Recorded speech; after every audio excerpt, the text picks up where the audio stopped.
Beneath the Planet of the Apes. So this was a first time watch for me, and I gotta say it was a bit of a mess. There's all this stuff in there about. I mean, you can see it on that poster. I don't think that is the official poster for the film, but it is a badass poster. I think it's like one of these. Is it Mondo or something like that? It's one of these artists online who do really cool posters to movies that should have been the posters because they're so badass. But yeah, that poster there looks awesome. Got to be said. The film, not so much. It was my least favorite. I know most people will be like, no, Tim Burton's Planet of the Apes is easily the worst.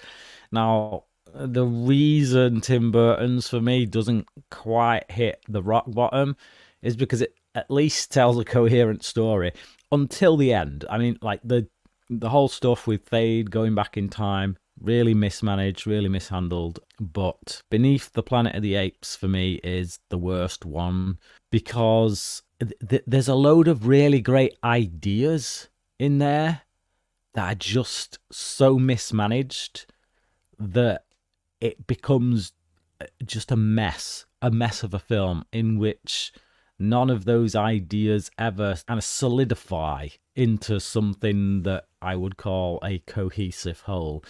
It's almost like, let's spit a load of ideas at the screen and just expect the viewer to kind of pull them all together and make sense of them.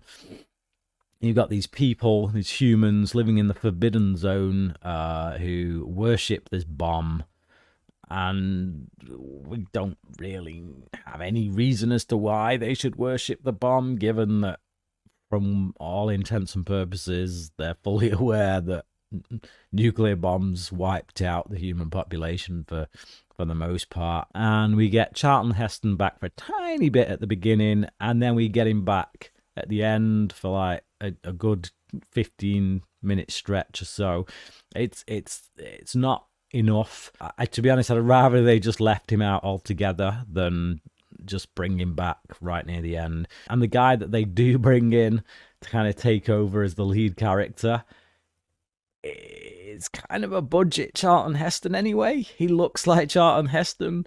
It's just weird. It's weird casting. It's like, okay, we can't get Charlton Heston for the whole film, so we'll get budget Charlton Heston. But then we'll bring Charlton Heston at the end so we can have both Charlton Hestons going up against each other. It's just weird. It's a weird mess, as I say. The writer, whose name I can't remember, he would go on to do the next two sequels as well. And I think he does a much better job with those two, considerably better job with those two.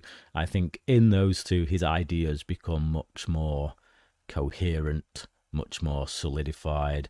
I don't really know what's going on half the time. I don't understand why these groups of peoples in various places, whether it's on the ape side or the human side, are doing what they're doing. I feel like they're asking too much of the audience in that regard to fill in the gaps. So, yeah, not a good film, definitely. I'm never going to watch it again, I'll put it that way. I will never feel like watching this film again. I'm glad I've seen it. I'm glad I've completed all 10 films recently. Like, for the first time, I've actually watched all 10. But I don't ever foresee me going back to this one.